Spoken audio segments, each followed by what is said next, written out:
the first visit from Africa after the inclusion of the AU into the G20, and we recognize that significance as well. So, ladies and gentlemen, India and Tanzania enjoy traditionally close and friendly relations marked by sound political understanding, regular high-level visits, diversified economic engagement, and strong people-to-people contacts. Our trade relations with Tanzania date back several centuries when traders from the western coast of India first traveled to East Africa along the maritime route for trade and commerce. In fact, yesterday, when the Honorable President met Prime Minister Modi, this was the connect between our western coastline, the state of Gujarat, and Zanzibar in particular, I think was very much the subject of conversation. Economic ties between our two countries have always been a strong pillar. I'm happy to inform that despite the global disruption and challenges posed by the pandemic, our bilateral trade has witnessed strong growth from both sides and today stands at close to $6 billion. With India already as the fifth largest economy, the Indian government is vigorously pursuing sweeping reforms aimed at ensuring inclusive growth. India has grown as an economic powerhouse, and this offers opportunities to businessmen from Tanzania to be part of our growth story. While India is one of the fastest growing economies of the world, Tanzania has also displayed impressive economic performance. This offers enormous opportunities for further cooperation and convergence between the two countries, and I should say we are really limited only by our ambition. Our engagement with Tanzania, indeed with all of Africa, continues to be guided by the 10 principles enumerated by Prime Minister Modi in July 2018. In essence, it is cooperation based on our partners' priority. In the contemporary era, the center of gravity is now moving towards the Indo-Pacific, and that also encompasses the east coast of Africa. Guided by our SAGA policy, we engage Tanzania as a littoral neighbor. Our cooperation can make a notable contribution to maintaining peace, prosperity, and security, and ensure secure, free, and open shipping lanes in the Indian Ocean. So, friends, real partnerships are driven by exchanges of experience which identify and constantly refresh collaborative opportunities. Those who are a living bridge in this regard hold a particular value for our ties.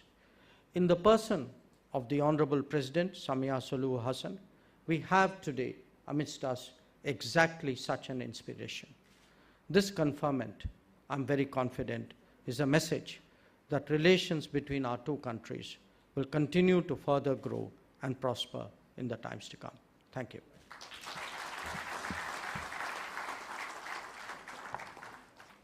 Thank you very much, sir, for sharing your wisdom on bilateral relations of India and Republic of Tanzania, and also for your experience with us today. Thank you so much, sir. We have now reached the momentous part of our ceremony, the conferment of the honoris causa upon our highly revered, esteemed guest, Her Excellency Samia Suluhu Hassan, the first woman president of the United Republic of Tanzania. Now I invite the first women vice chancellor of Jawaharlal Nehru University, Professor Pandit, for the conferment ceremony. By virtue of the authority vested in me as the Vice Chancellor of Jawaharlal Nehru University, it is my privilege to confer the honorary doctorate, honoris causa, on Her Excellency, the President of the United Republic of Tanzania, Samia Suluhu Hassan. From now, Dr. Samia Suluhu Hassan, for Indo-Tanzanian relations and India-Africa relations, and for Nari Shakti.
Many, many congratulations, Her Excellency. Ladies and gentlemen, we now humbly invite Her Excellency Dr. Samia Suluhu Hassan, President of the United Republic of Tanzania, to kindly come and grace us with her words of wisdom. Please, ma'am.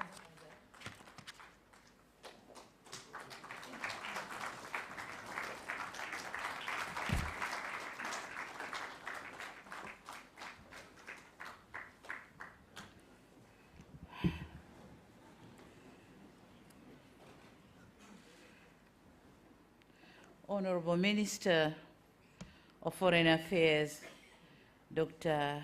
Jaishankar, Honorable Minister for Education and Skills Development, Shri Dharmendra, Honorable Minister for Education, Marumo Debi, Chancellor of the Jawaharlal Nehru University, Professor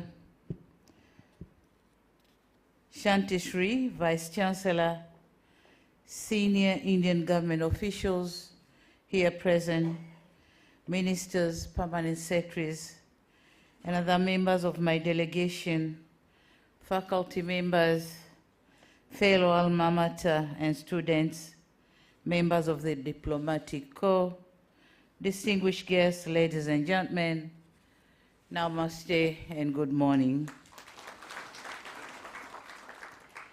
The world say there's no midway in falling in love with India.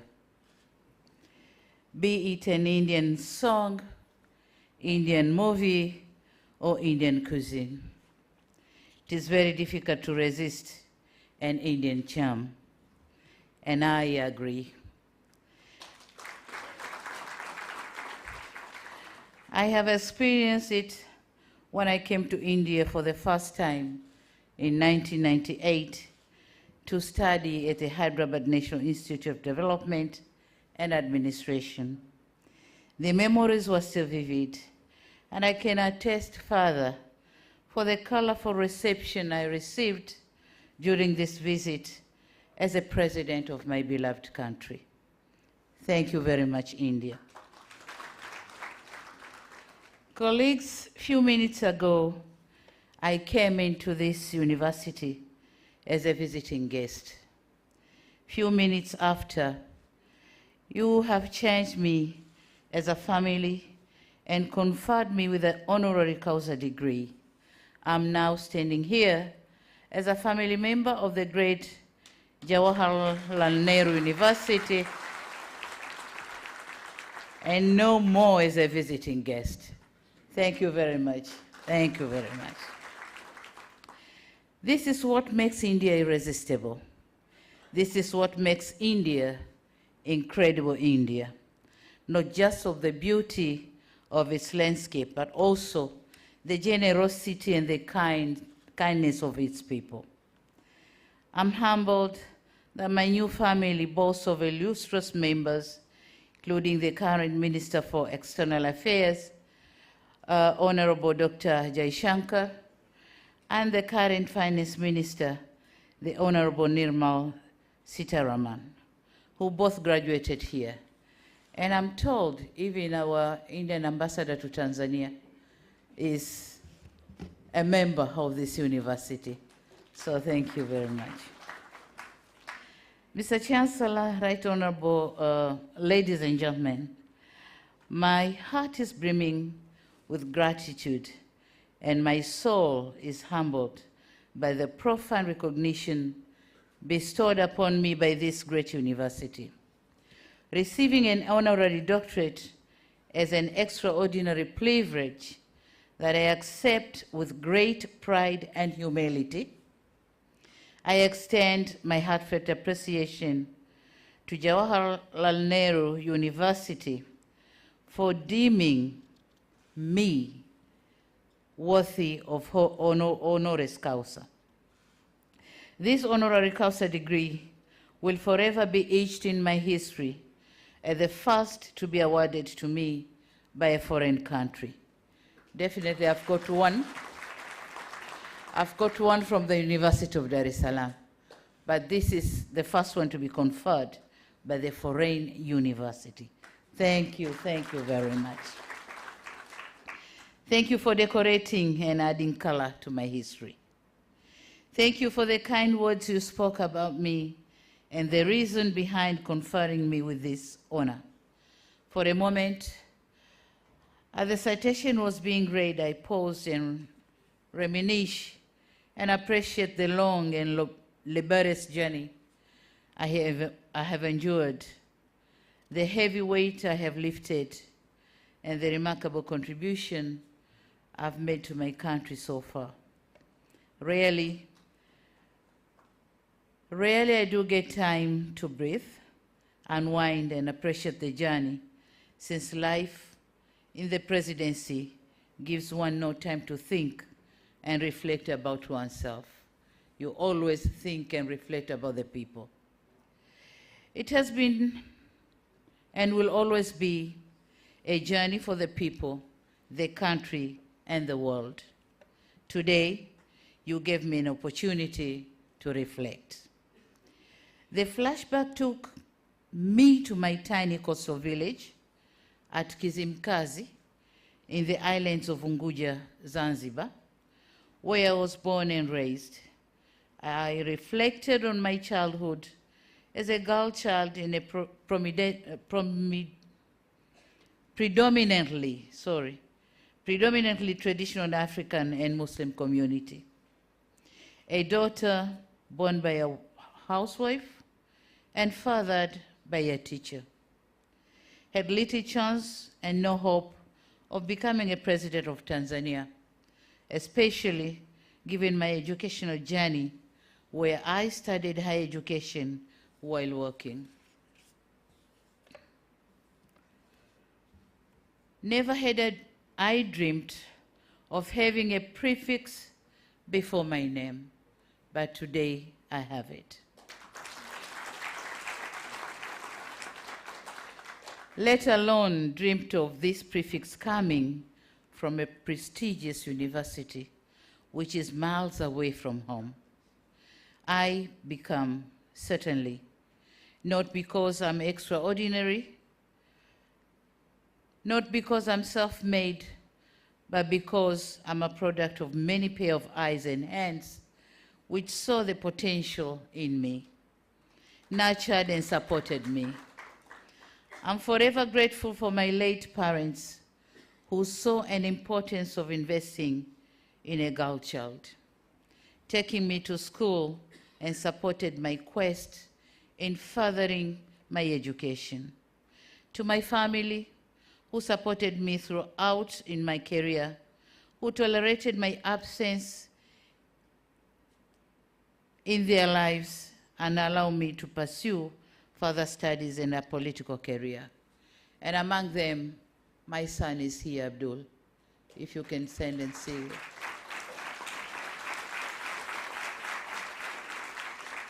This is the third born. There is a brother and a sister on top of him. Not least to my friends, mentors, and the entire support system. To all of you, I say thank you very much. This award also goes to the leaders and members of my party, the Chama cha Mapinduzi CCM, which entrusted me with many roles and opportunities, including being the presidential running mate, and later the chair of the party and the president of the United Republic of Tanzania. It also goes to Tanzanians who gave me the honor of being their president and lent me their trust and overwhelming support. But in particular, this award, I dedicate it to the Tanzanian girl child who live in the remote parts of the country. I want them to know that with hard work and commitment, all glass ceilings can be torn down. I'm acutely aware that whatever I achieve as a leader of my country is partly because I'm standing on the broad shoulders of my brothers, my predecessors, who have dedicated their lives into making the institution of presidency into what I have inherited. Their legacy is woven into the very fabric of this institution, and it is with profound reverence that I accept this honor also in their names. I could go on and on thanking everybody, since my success, if any, is accumulation of many trusts, many efforts, and many supports I've received on my way up. And we in Africa believe that when the heart is full, it pours out from the mouth. So I refrain from overthinking because the list is endless. Thank you all. Mr. Chancellor, ladies and gentlemen, while I rejoice and celebrate this honor, I'm reminding myself that there is no free lunch. Much as you did not, out of respect or out of courtesy, condition me to deliver remarks upon being conferred an honorary degree, I understand that it is customary for an awardee to do so. And it may be inappropriate not to seize this opportunity to share with you my reflections on issues of mutual concern. I therefore wish to share with you my reflection on what is India to us, Tanzania and Africans. To us, Tanzanians, India is not simply a country. India is an extended family member, simply separated by a coastline, a strategic ally, a dependable partner, and a friend for all seasons.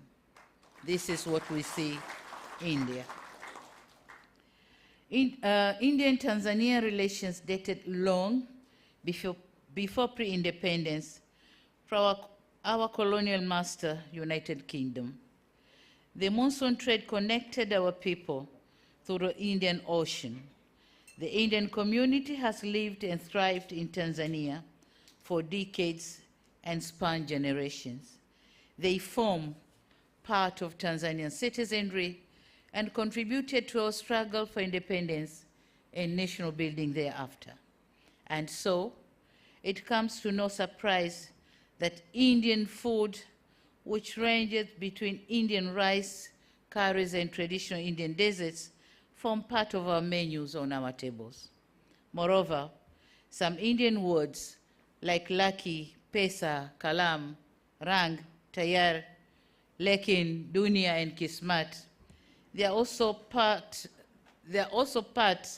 of our cultural heritage. On the other hand, colorful Hindu temple forms hallmark on many of our towns. With the Diwali festival, while Diwali's festival is celebrated by all of us as a statement to our unity and appreciation of customs and traditions of our Hindu brothers and sisters in Tanzania. Suffice to say, we are more connected rather than disconnected. The blood ties, history, and relations are augmented by the Indian Ocean. This reflection on my delegation, reflection is on my delegation, which include Tanzanians of Indian origin. Are you there? Tanzanians of Indian origin, Ahmed, Mohsen, and others.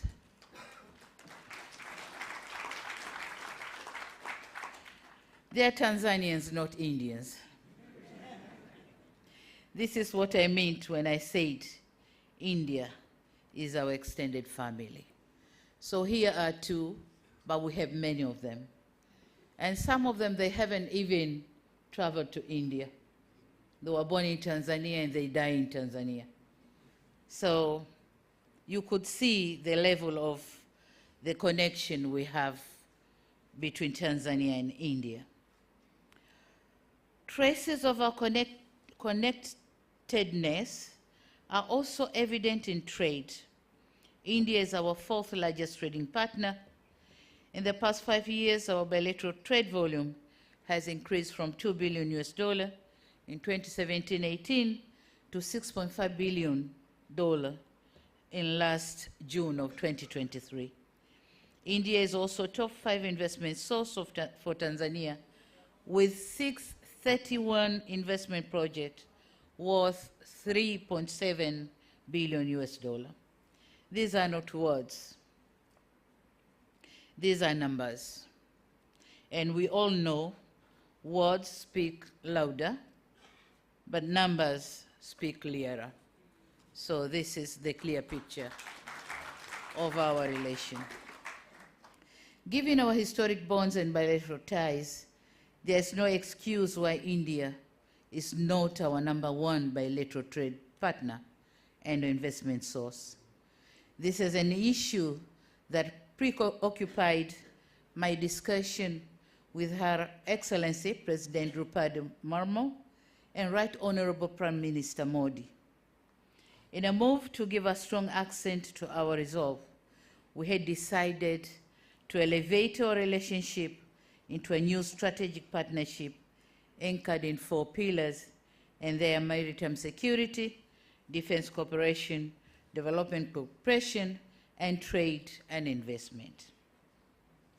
I'd like to thank the President of India, Her Excellency Draupadi Murmu, for her invitation, and the Prime Minister, the Right Honorable Narendra Modi, for engaging with me and my delegation through the details of our cooperation.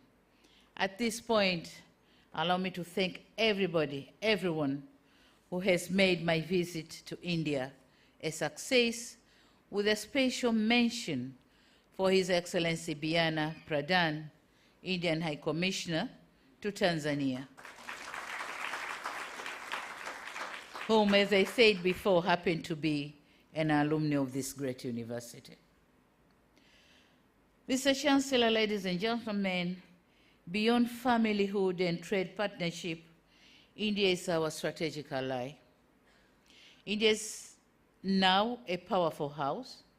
It possesses needed soft and hard powers enough to shape the outcomes, influence change, and able to raise a voice to be heard in the lobbying corridors and rooms where world decisions are made and our fate as developing country is decided. We in the developing world immensely appreciate the leadership and contribution that India is making in preserving and restoring sense, value, and humanity to our increasing plurilateral, manipulative, and materialistic world. India is our formidable member, in the non-aligned movement, the Commonwealth, and Group 77 in the United Nations, continues to be our voice and mouthpiece in avenues where we don't have seat. We trust India's leadership, not because of its sheer size and economy, but because of its historic contribution and moral standing. India has remained truthful and loyal to the cause of the global South and the developing countries in general. We appreciate the fact that you have continued to uphold the importance of multilateralism and valuing society over market. That means they value people over profit. The role that builds hope for a better future. We in Africa are delighted with India's ascendancy to a position of global influence. We are comfortable because we are confident that India will never forget Africa. Signals and actions by India justify our confidence. India has advocated for the admission of the AU as a permanent member to the prestigious club of G20. This is a just gesture.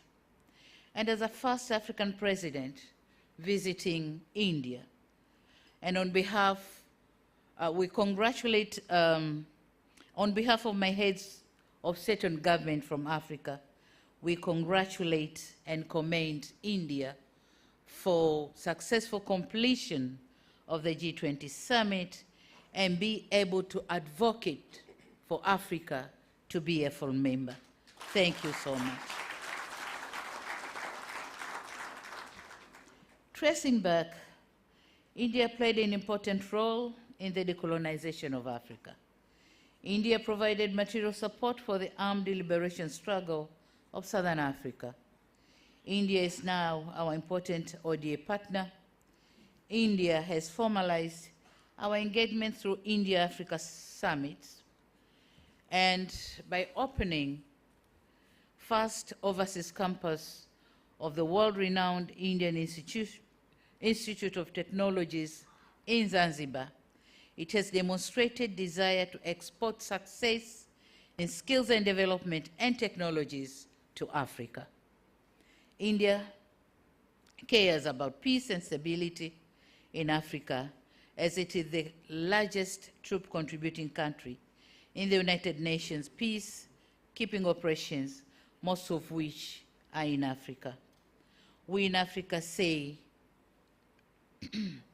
can say here today, without fear of contradiction, that even when India reaches a pinnacle of global power, as it is bound to at some point, it will still retain the noble cause of global South in her heart.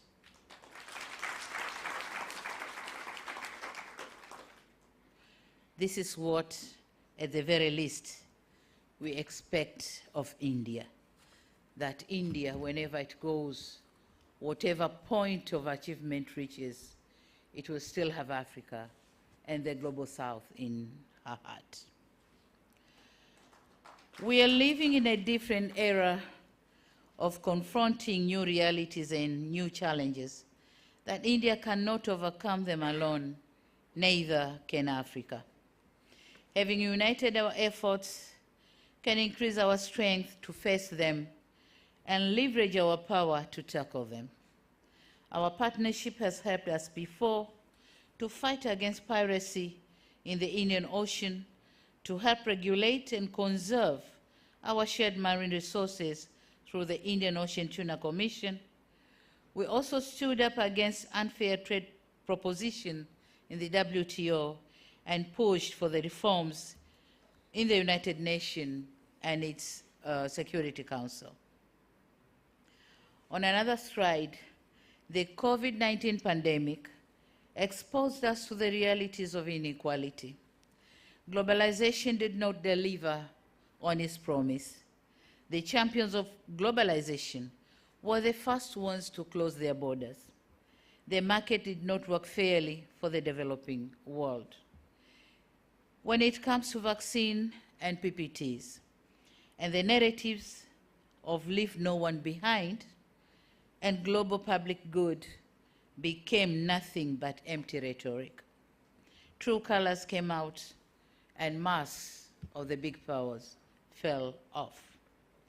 India, fortunately, did put humanity first put the humanity first by supplying millions of doses of vaccines to about 100 developing countries. This was admirable, but we need to do more together to prepare for the inevitable future pandemics. They need to invest in global health security to prepare our countries for future pandemics is imminent. Having vibrant pharmaceutical industry and advancement in research and development, I'm convinced that India is better placed to take leadership on this important crusade. We must work together to win the next test. Ladies and gentlemen, another area of convergence for Indo-Africa partnership is our noble fight for a just green energy transition. Much as we are positive about green energy transition, we are of the opinion that the time frame and the course switching towards a greener path should observe the principle of common but differentiated responsibilities. By saying so, we are not rebelling, but we are simply calling for justice. A just greener transition. Certainly, this is not too much to ask to the world. But India, being the world's 5th largest producer of solar power and the world's 2nd cheapest solar power, it stands a chance to impact Africa positively in terms of green transition. India provides an opportunity for Africa to leapfrog energy crisis in underserved areas through affordable and adaptable off-grid and mini-grids equipment and infrastructure.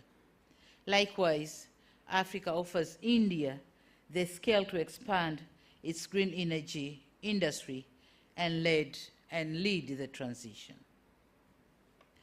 Ladies and gentlemen, in conclusion, I said at the beginning of my remarks that India means so much to Tanzania and Africa. I hope I've tried to cause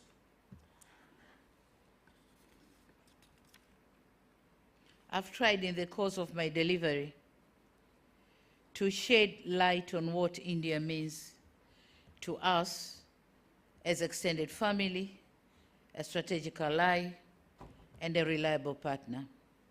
Our geographical proximity, cultural affinity, and demographic similarity give logic to a cheaper Indo-Africa economic and political cooperation and partnership.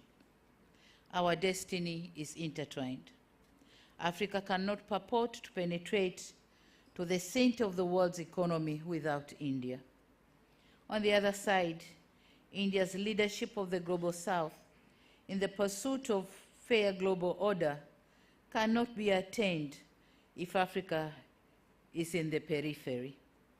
This is to say, Africa and India are almost and always tied at the hip when it comes to unlocking the global challenges to our growth and development.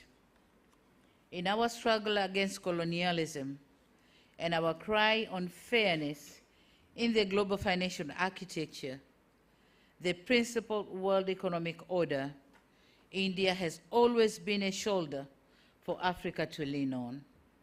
Next year, we are commemorating the 5th anniversary of the Declaration for the New International Economic Order, of which India was the main proponent. We must admit there was over-optimism in terms of the timeline and scale in attaining the new international economic order, and that resulted in disappointment. However, the new realities and lessons learned must compel us to forge for Indo-Africa cooperation to push for a more fairer world. Together, we can be a formidable voice and a force to be reckoned with. In closing, I extend my deepest gratitude once again to this esteemed institution for the privilege of receiving this honorary doctorate. Thank you very much. I accept it not as a culmination of my efforts, but as a reaffirmation of the boundless potential that hard work, dedication, and selflessness holds for us all. Let us move forward with a renewed commitment to harness the transformative power of cooperation, and in doing so, let us forge a future that is marked by unity, understanding, and the steadfast dedication to the betterment of the humanity. This honor comes with responsibilities and expectations. It is a call to action a call to leverage the privilege that it confers to the betterment of our world. It is a call to use our knowledge, our skills, and our resources to effective positive change, to advocate for those whose voices have been marginalized, and to champion causes that resonate with the values we hold dear. As I stand here today, I'm mindful of the profound interconnectedness of all human beings. We are bound by a common purpose, a shared destiny, and a collective responsibility to leave this world better than we found it. Together, we have the capacity to shape a legacy of compassion, empathy, and progress that will endure generations to come. Thank you very much for your kind attention. Thank you very much.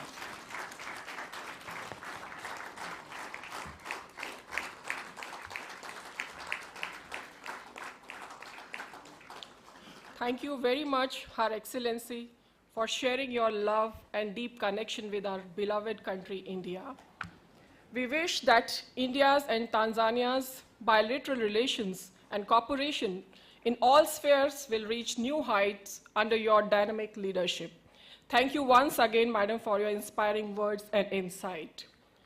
Now I request Professor Ravi Kesh, Registrar of Jawaharlal Nehru University, to propose the formal vote of thanks.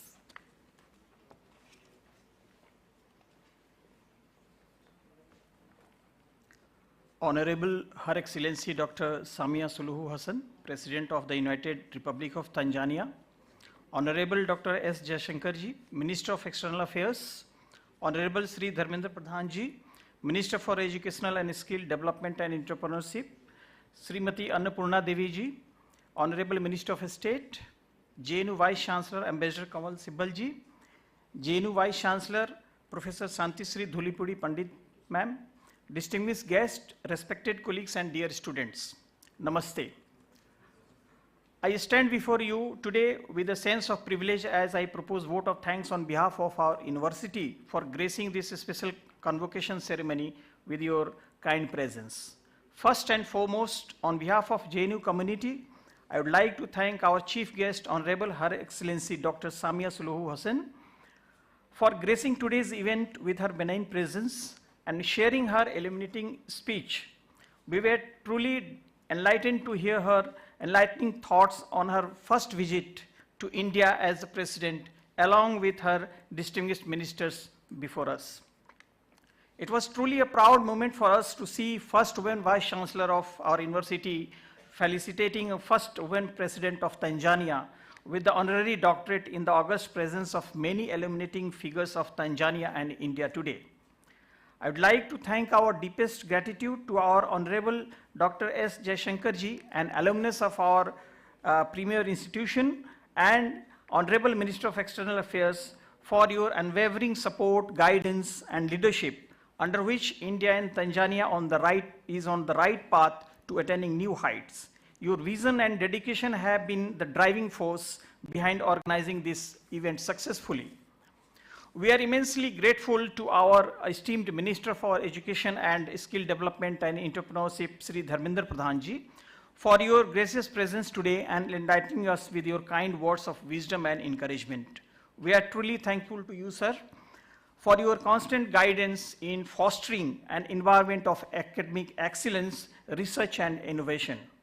We are grateful to our Venerable Chancellor Ambassador Kamal Sibbalji for his constant support, guidance, and encouragement.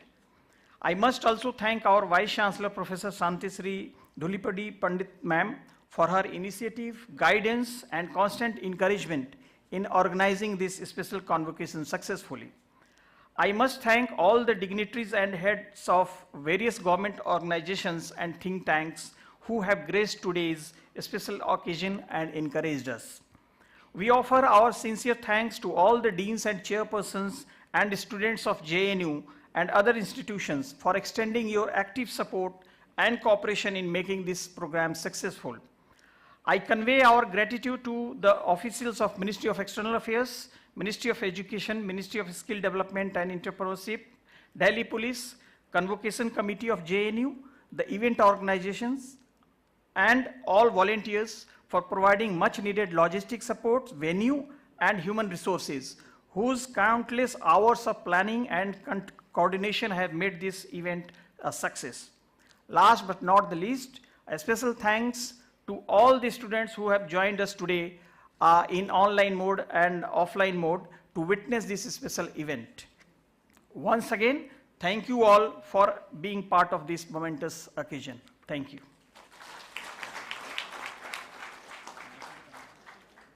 So with this, we conclude this special convocation. May I request all the dignitaries here to join us for high tea.